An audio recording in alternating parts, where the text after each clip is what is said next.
We've all heard the quote, do what you love and you'll never work a day in your life.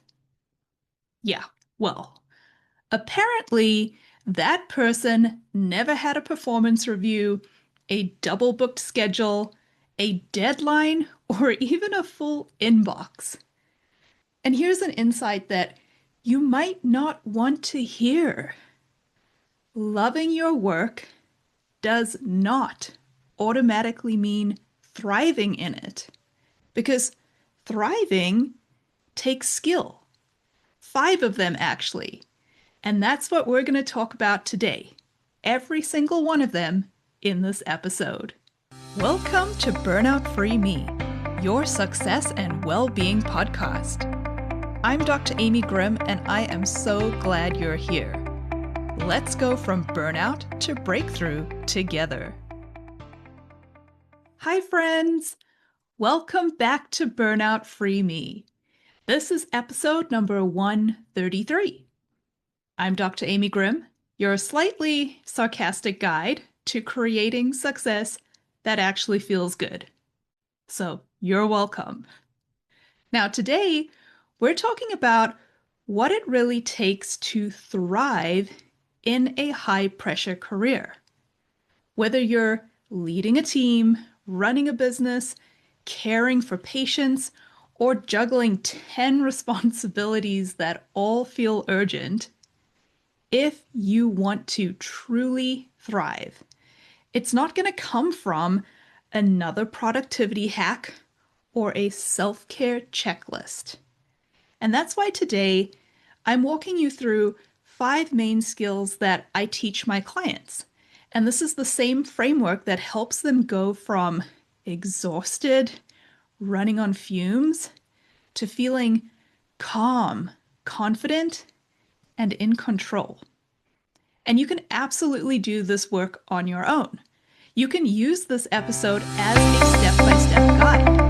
And if you want it to be easier, faster, more fun, then hey, come coach with me, because I would be so honored to help you succeed. This is the exact kind of transformation that we create together in coaching. Okay, so let's get right into it. The number one skill that you need to know is how to regulate, regulate, regulate. I know I talk about this a lot, but if you've ever ended a day feeling like your brain has been hit by a truck, that is a sign of a dysregulated nervous system.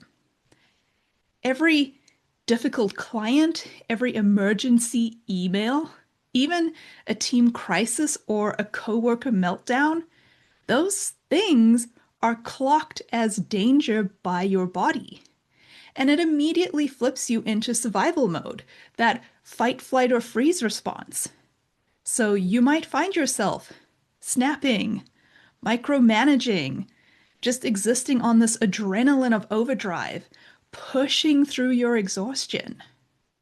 Or maybe you're more of the stay busy so I don't feel the overwhelm or the anxiety kind of person. And there's also zoning out, scrolling on your screen, staring at your inbox but not actually doing anything. And even responses like over-apologizing, over-explaining, and saying yes when you really, really want to say no.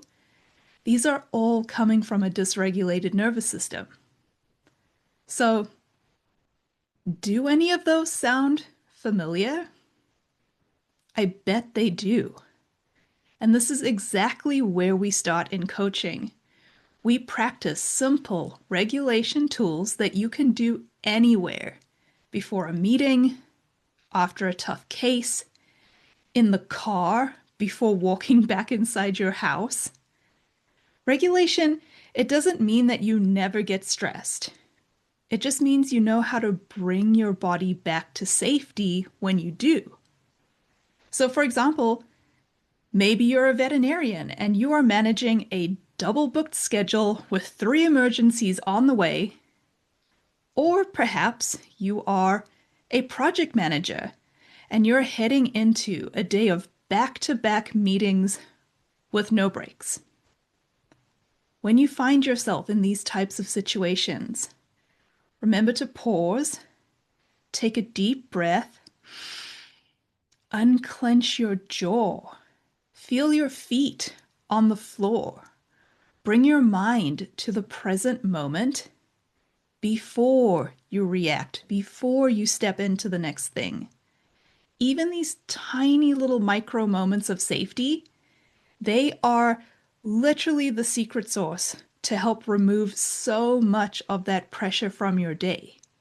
Because when your body feels safe, your brain comes back online. That's what allows you to think clearly, make better decisions, and to also stop reacting from overwhelm or panic or stress. And let me be clear here, regulation looks different for everyone. And that's why I like to teach so many different tools, because my goal is to help you figure out which of these tools truly calm your nervous system. It's different for everyone. And just imagine, imagine how much easier it would feel to be grounded and calm each day, despite the chaos around you. Imagine if you knew exactly how to stop the overwhelm, quiet the noise, reduce the stress. Imagine how might your day be different? Would you feel more peace, more fulfillment, more at ease? That is the power of knowing how to reset your stress response in the moment. Okay, so let's talk about skill number 2, which is getting aligned or realigned with your values. Once you've moved out of that survival mode, it's time to ask, am I living and working in alignment with what actually matters to me? Thriving is about building a life that fits, yet most of us are trying to build our success from somebody else's blueprint. Your values, they are your internal GPS. When you're drained or resentful, it might mean that you're off course. So a personal example for me is when I was still practicing full-time as an associate veterinarian, I realized that one of my top values was flexibility. But the culture of the hospital I was at rewarded things like overworking, and they also guilted anyone who left on time.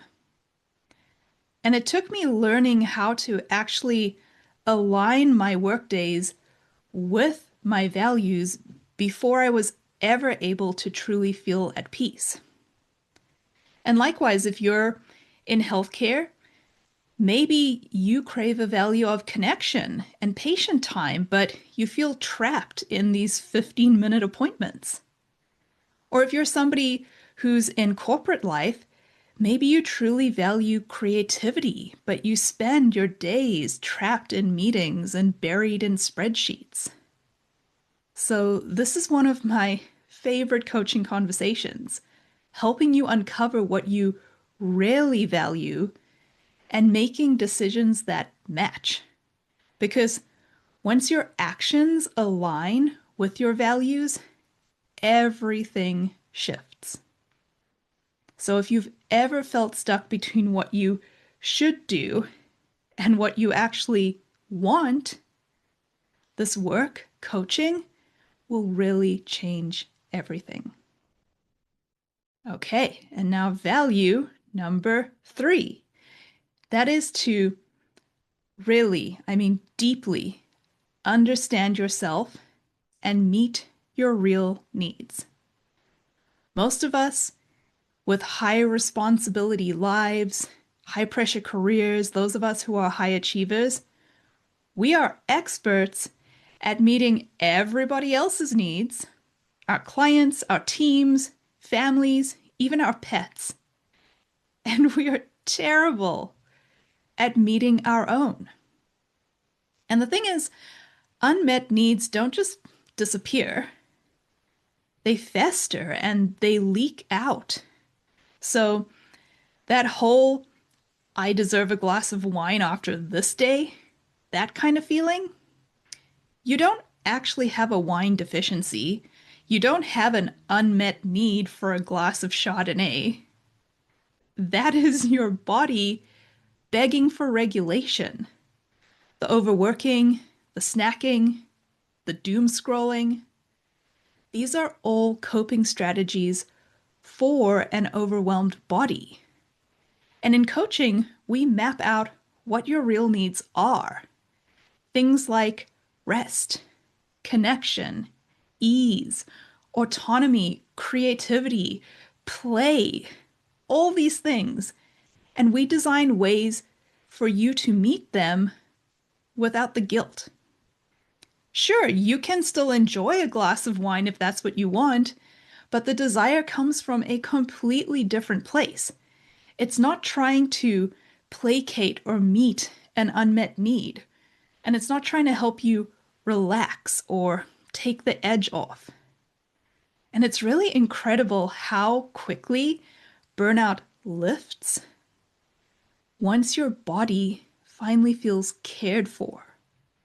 So whether it's taking an actual lunch break instead of inhaling food at your desk, or saying no to that quick favor, or spending just 5 minutes outside to breathe between your appointments or your meetings, you need to understand what your needs are and how to meet them on purpose. And if you're not even sure how to do that, remember, you don't have to figure it out alone.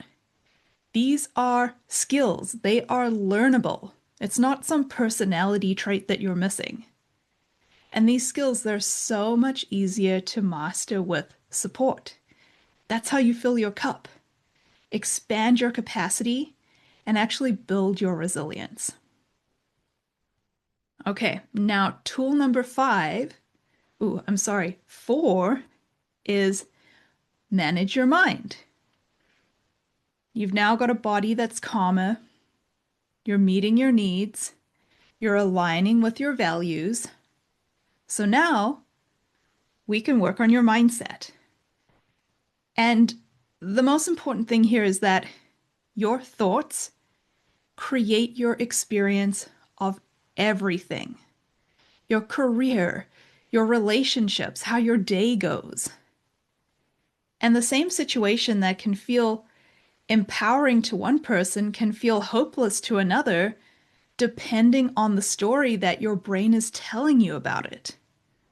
And when your nervous system is regulated, you can actually see your thoughts and you can lead instead of being run by them. And when your nervous system is regulated, you also have access to your prefrontal cortex, the part of your brain that helps you question your thoughts instead of automatically believing them. And that's such a big piece. You have to question your thinking because your brain tells you lies and not everything you think is a fact, even though our brain really, really wants us to believe that it is. And this is really the heart of my coaching work and any coaching work is teaching you how to separate fact from story and helping you shift out of these mental habits that keep fueling your stress. Many of us high achievers, we operate like, I'm behind, I'm not doing enough, I should be better at handling this. And we tell ourselves these stories all the time. And yes, those thoughts feel very true, but they're not facts. They're actually just mental habits. ingrained neural circuits in your brain. And so many of us, we try to break these habits by coming up with things like inspirational quotes or affirmations to try to help ourselves feel better. And we'll tell ourselves things like, I'm on top of it. I'm doing great. I'm handling this like a boss. And while this can work for some people, for many others, these thoughts feel fake. They're overly positive. They kind of sound like bullshit.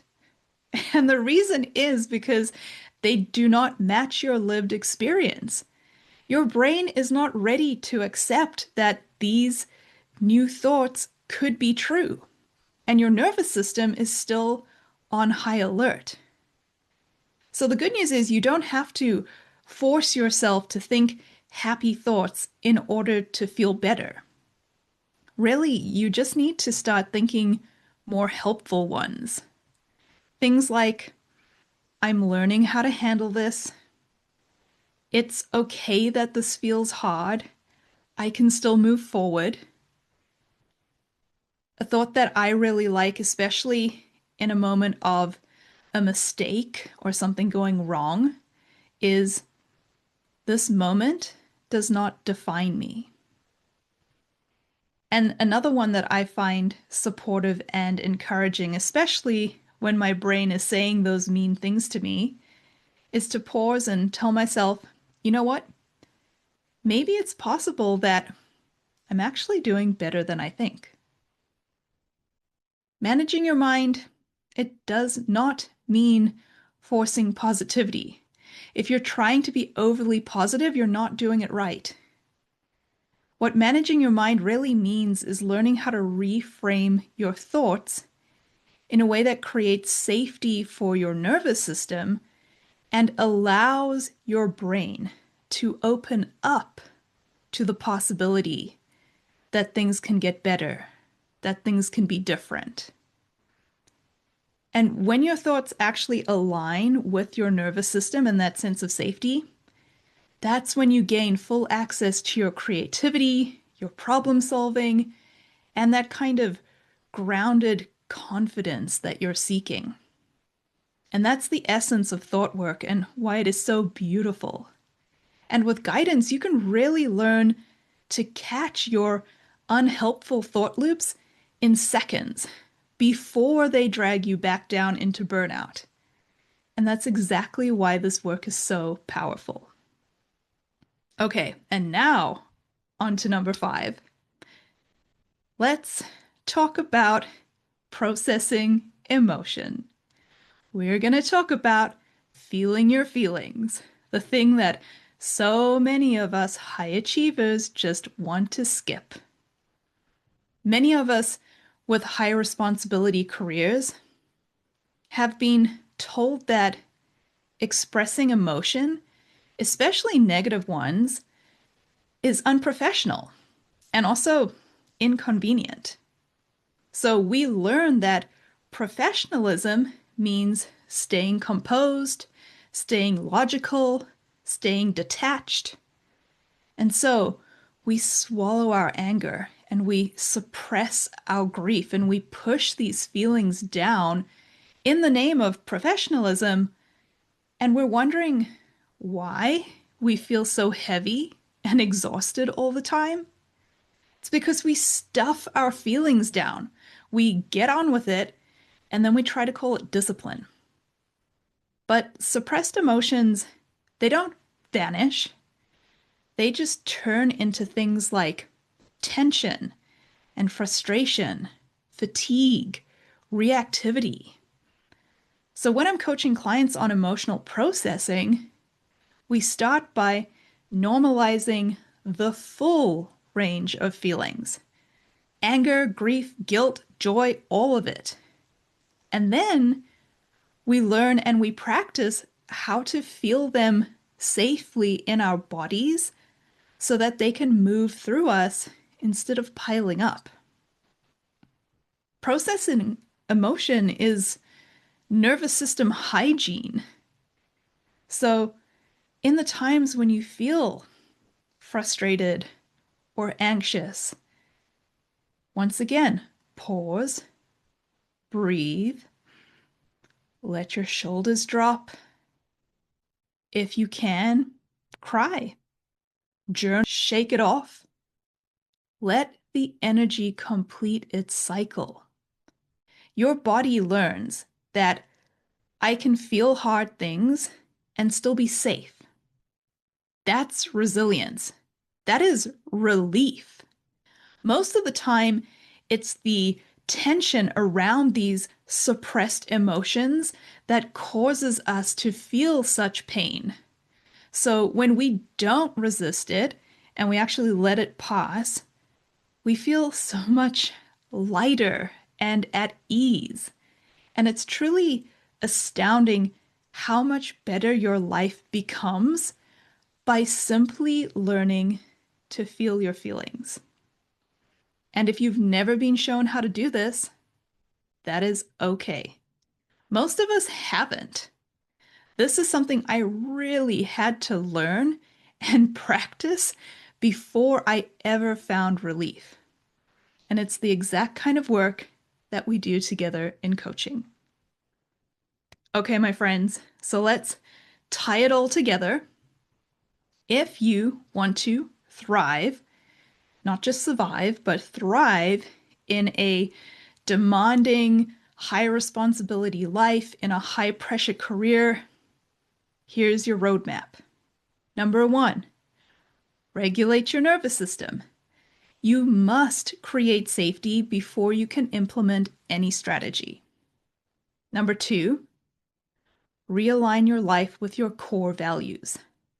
Otherwise, you'll always be chasing the wrong solution. Number 3 is know your needs and meet them without guilt. Number 4, manage your mind. Lead your own thoughts. Do not let them lead you.